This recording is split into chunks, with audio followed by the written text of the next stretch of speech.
बीड लोकसभेसाठी भाजपने उमेदवारी जाहीर करून आज 16 दिवस झाले, मात्र राष्ट्रवादी काँग्रेसकडून आणखी उमेदवारी जाहीर झाली नाही। विशेष म्हणजे आज राष्ट्रवादी काँग्रेस शरद पवार गटाकडून एक यादी जाहीर झाली, मात्र त्यात बीड नव्हतं।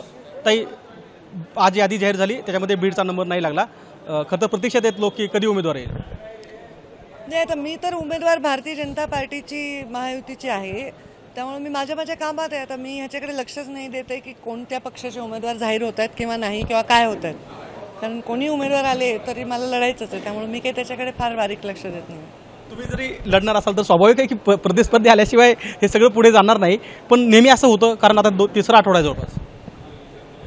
आता हे कदाचित सगळ्या राज्याचंच थोडंसं अनेक पक्षाचे 2 पक्ष झालेले आहेत आणि परत शेवटपर्यंत कोणती जागा कोणी लढायची ह्याच्यावर चर्चा चालू आहे, म्हणून कदाचित असेल। पण याचा परिणाम निवडणुकीवर सुद्धा होतो ना, कारण चर्चा होते। आपण प्रतिस्पर्धी जरी असाल तरी आपल्याला जिल्ह्याची भौगोलिक परिस्थिती माहिती आहे, सामाजिक माहिती आहे।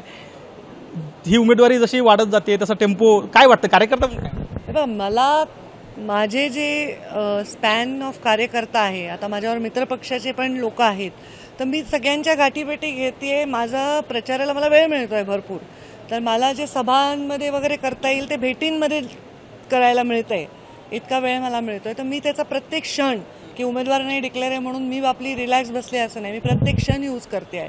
तर पॉलिटिकली हे माझ्यासाठी एक चांगलं बेनिफिशियल आहे। उमेदवार कुणी आला तरी काही फरक पडणार?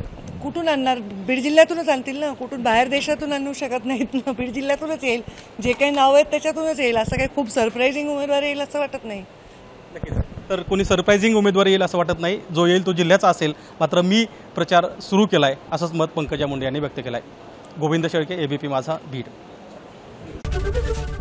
एबीपी माझा, उघडा डोळे बघा नीट।